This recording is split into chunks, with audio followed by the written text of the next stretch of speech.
Hello guys, నమస్కారం అందరికీ. ఈరోజు మన వీడియోలో కార్తీక మాసంలో వనభోజనాలు ఎందుకు చేస్తారు అనే ఇంట్రెస్టింగ్ టాపిక్ గురించి తెలుసుకుందాం.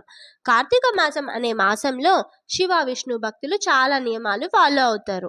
స్నానం, దీపం, పూజ, దానం, అలాగే వనభోజనం అంటే వనంలో భోజనం చేయటం.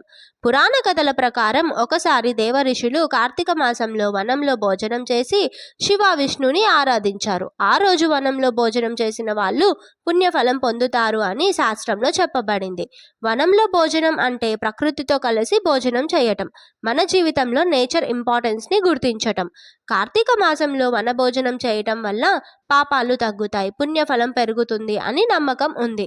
అలాగే ఫ్యామిలీ, రిలేటివ్స్, ఫ్రెండ్స్ అందరూ కలిపి వనంలో భోజనం చేయటం వల్ల సంఘంలో స్నేహం, ప్రేమతో బంధం పెరుగుతుంది. ఇక సైంటిఫిక్ రీజన్ ప్రకారంగా చూసుకుంటే, సైన్స్ ప్రకారం వనంలో భోజనం చేయటం వల్ల fresh air, natural light, oxygen levels బాగా ఉంటాయి. ఆ ఎన్విరాన్మెంట్లో తినటం వల్ల స్ట్రెస్ తగ్గుతుంది, డైజెషన్ ఇంప్రూవ్ అవుతుంది, అలాగే మైండ్ ఫ్రెష్గా ఉంటుంది. ట్రీ షేడ్లో కూర్చొని బనానా లీఫ్ పైన ఆహారం తినటం అనేది ఎకో ఫ్రెండ్లీ మరియు health friendly practice. So Karthika మాసంలో వనభోజనం అనేది డివోషనల్ కానీ హెల్త్ కోసం కూడా చాలా మంచిది. మన ఫాదర్స్ చేసిన ఆచారంలో డీప్ మీనింగ్ ఉంటుంది. నేచర్ని రెస్పెక్ట్ చేయటం, హెల్తీ లైఫ్ని లీడ్ చేయటం.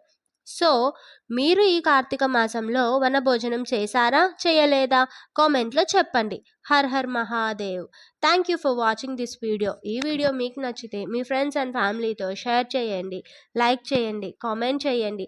అలాగే ఇలాంటి మరిన్ని వీడియోస్ మీకు కావాలనుకుంటే మా ఛానల్ని సబ్స్క్రైబ్ చేసుకోండి. Thank you so much.